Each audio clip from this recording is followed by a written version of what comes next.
5월 가정의 달이 되면 우리는 자연스럽게 우리 주위의 화목한 가정의 이야기, 그리고 성공한 가족의 이야기를 여기저기서 듣게 됩니다.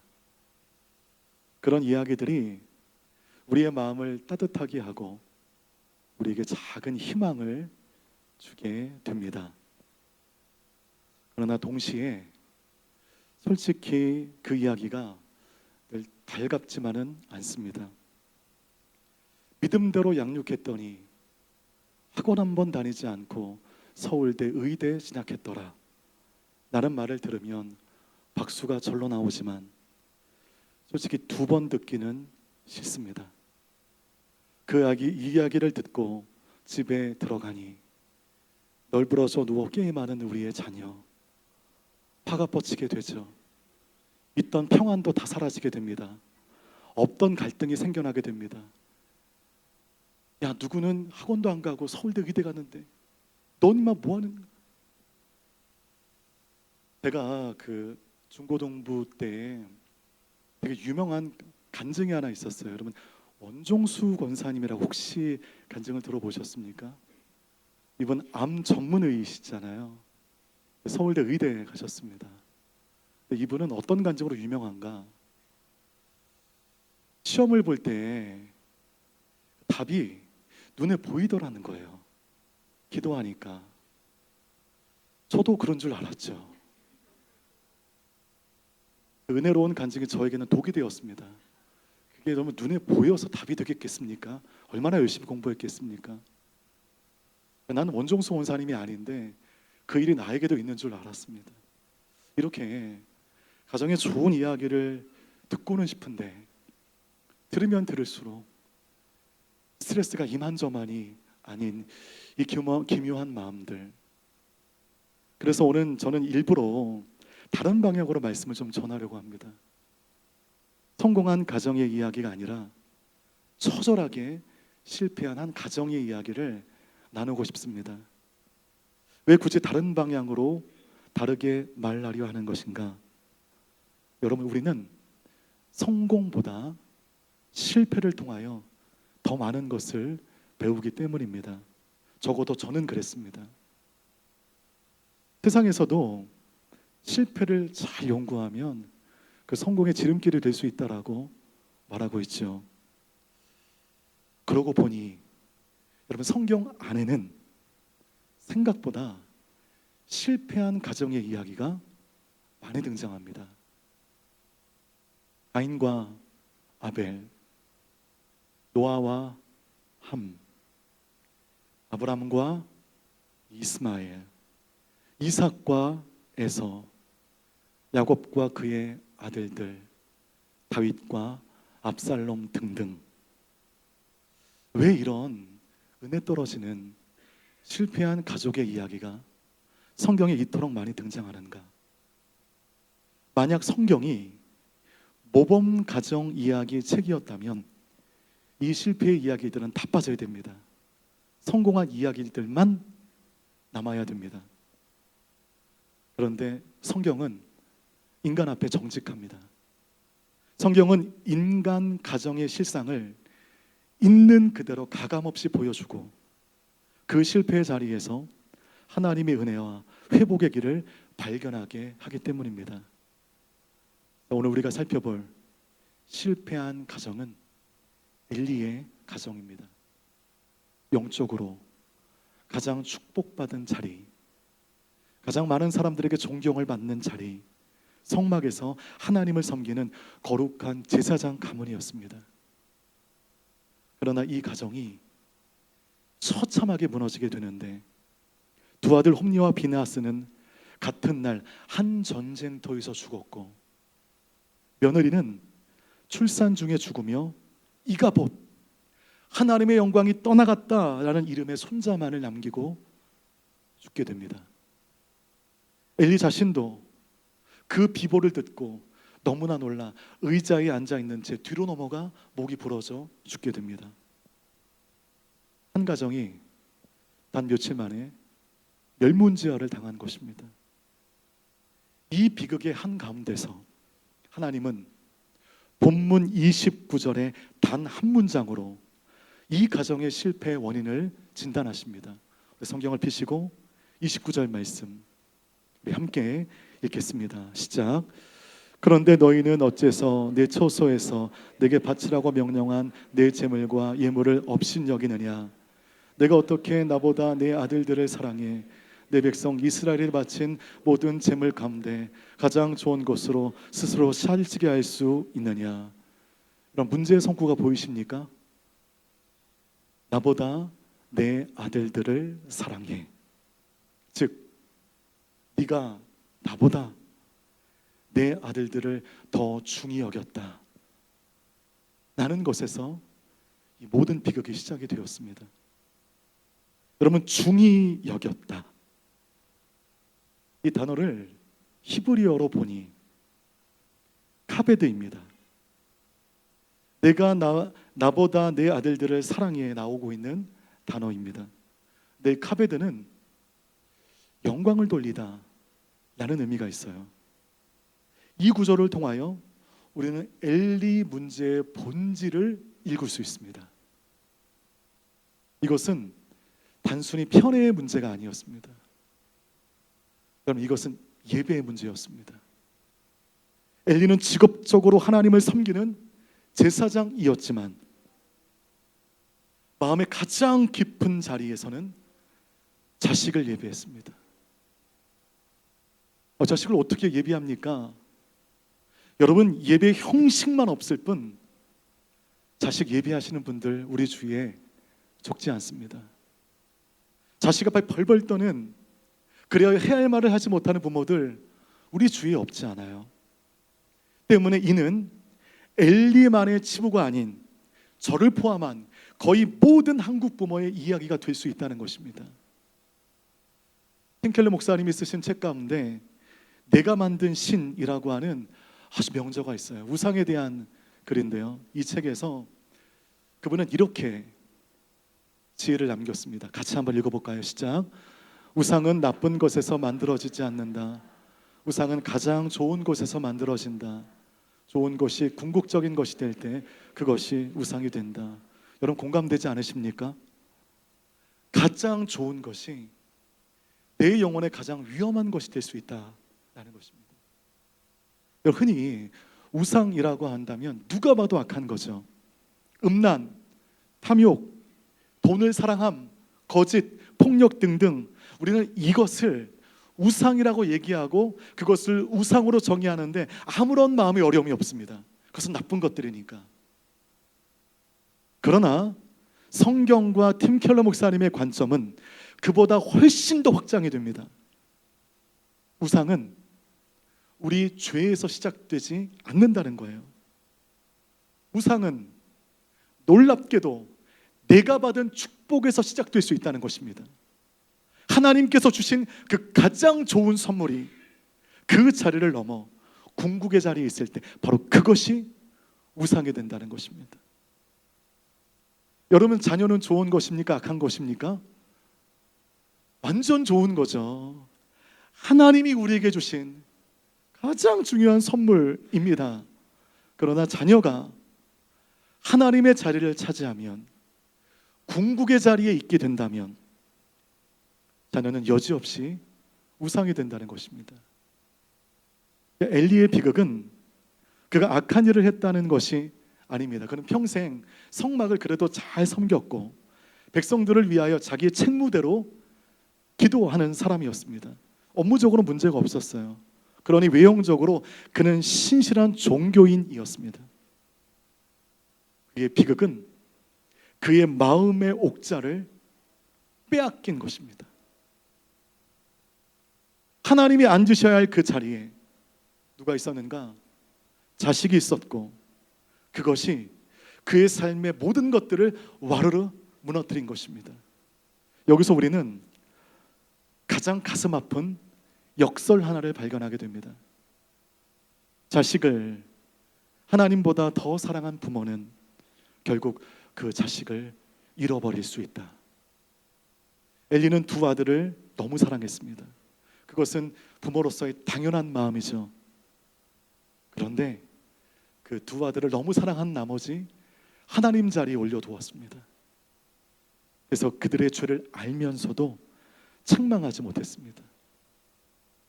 그런 두 아들이 어느 정도까지 죄를 짓고 있는가?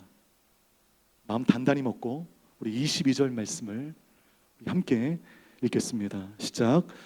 나이 들어 늙은 엘리는 자기 아들들이 온 이스라엘 백성에게 행한 모든 일과 회막문에서 일하는 여자들과 잠을 잔 것에 대해 다 듣게 됐습니다. 세상에 이런 짓까지 서슴없이 행하게 됩니다. 이것은 신앙적 폐륜이 아닐 수 없죠. 회막에서 수중드는 여인들과 동침한다는 보고를 듣게 되었습니다. 이런 보고를 받게 되면 어떻게 되는가? 일단은 그 회막 닫아야 돼, 문 닫아야 돼요. 그 생명정은 끝났습니다. 그 아들들 그 자리에서 다 내려오게 돼요.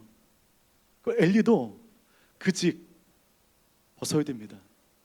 그 직을 유지할 수 있는 책임을 잃어버린 것입니다. 그리고 제사장은 그 죄를 밝히고 하나님 앞과 백성들 앞에서 석고대죄해야 됩니다. 이거는 정말 심각한 사건이 벌어진 것입니다. 이 중차대한 일에 대한 엘리의 처방은 어땠는가? 우리 23절과 24절 함께 읽겠습니다. 시작. 그래서 엘리가 아들들에게 말했습니다.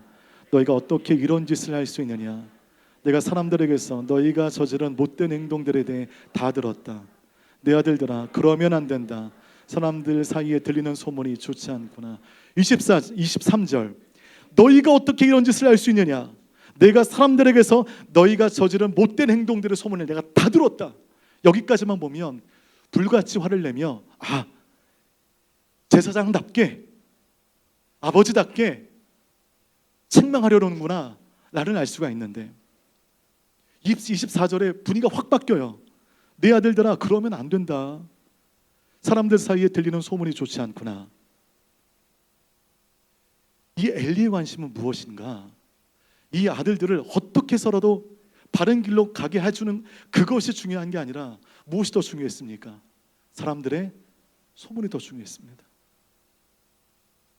그래서 여러분 이렇게 성경이 진행되어야 돼요. 23절.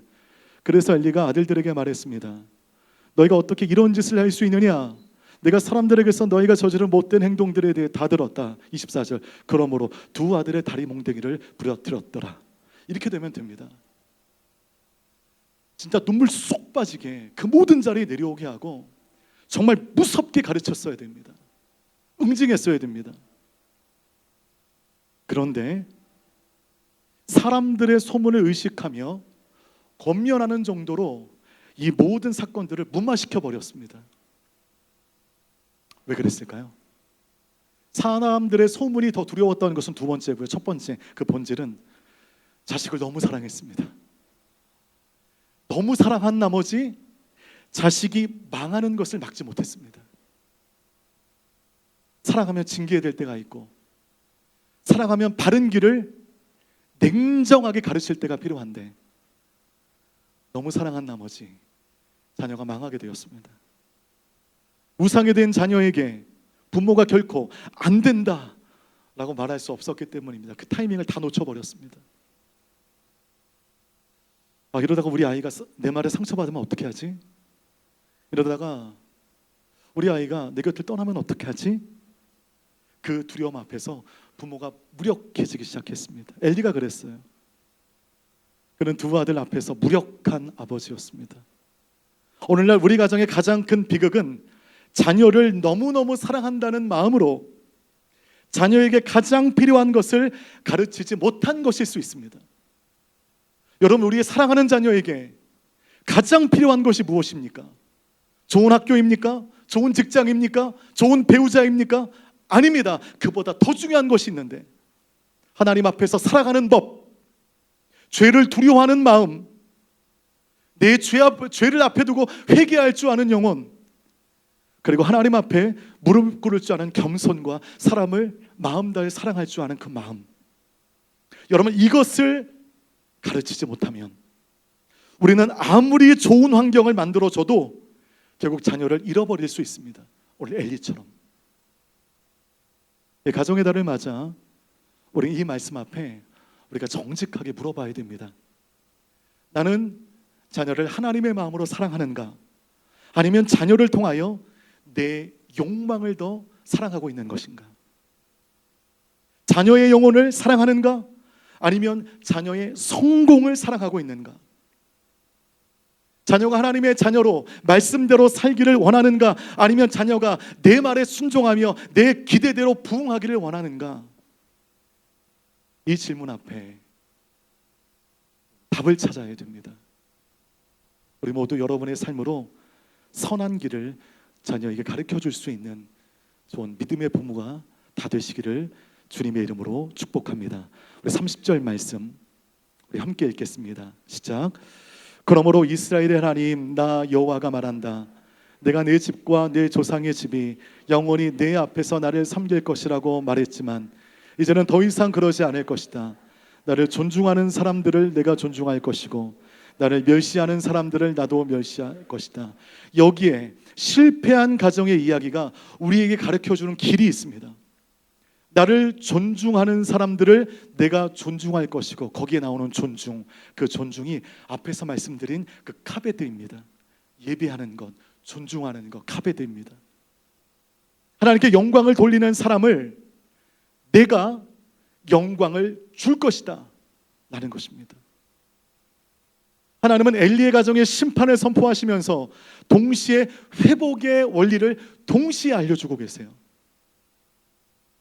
가정 회복의 길은 그러므로 단 하나입니다. 그 무엇보다 우리 하나님을 가장 중요하게 여겨 하나님이 계셔야 할 그 우선의 자리에 하나님을 놓아두는 것입니다. 다른 모든 것, 즉 자녀도 배우자도 사업도 성공도 그 다음 자리에 두는 것입니다.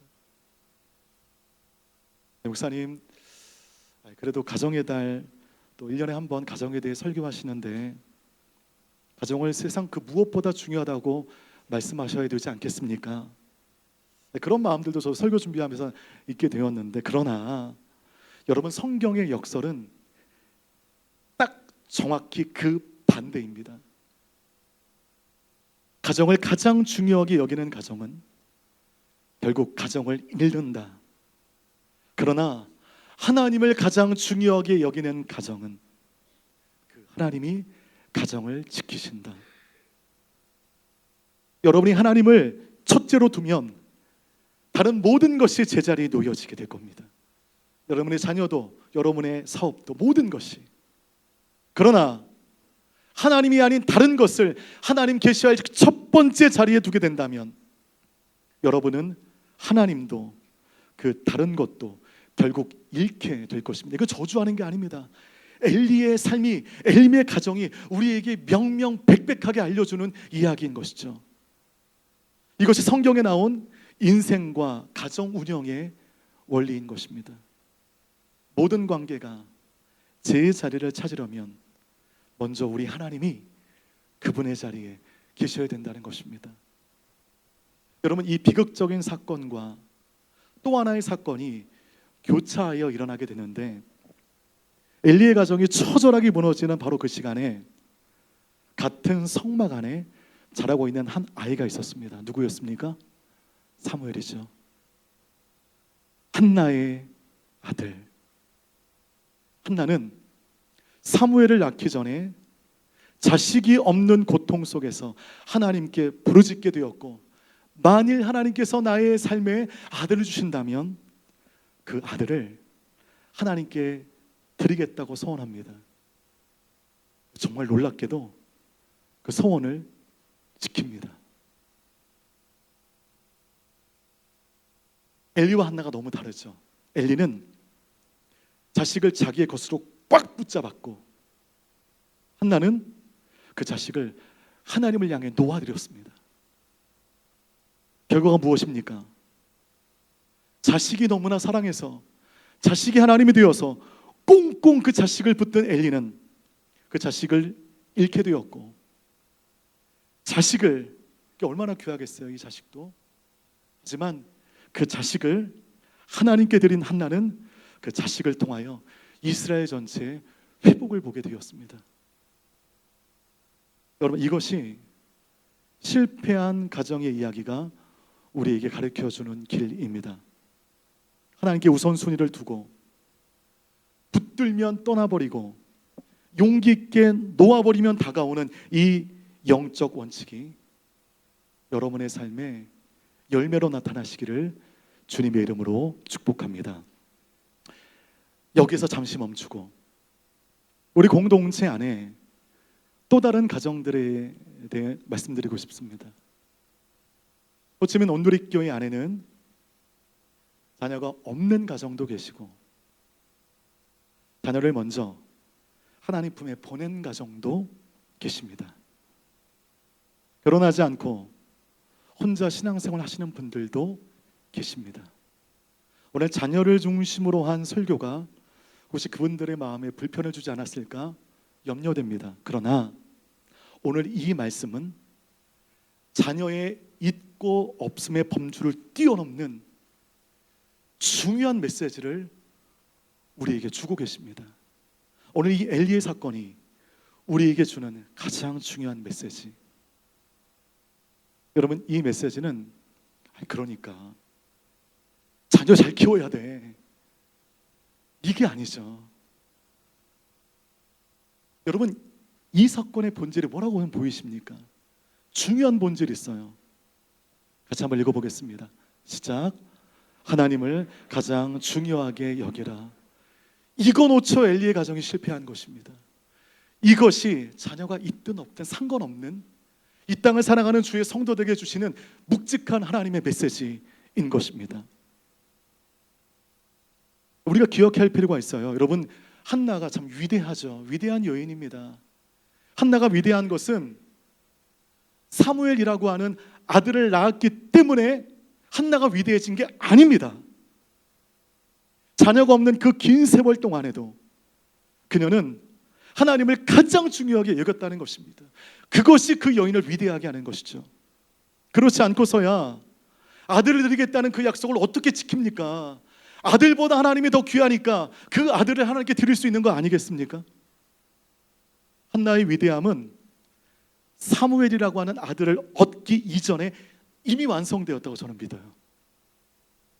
만약 한나가 끝까지 자녀를 얻지 못했더라도 하나님은 한나를 결코 덜 사랑하지 않으셨을 것이고 한나의 인생이 결코 덜 영광스럽지 않았을 것입니다.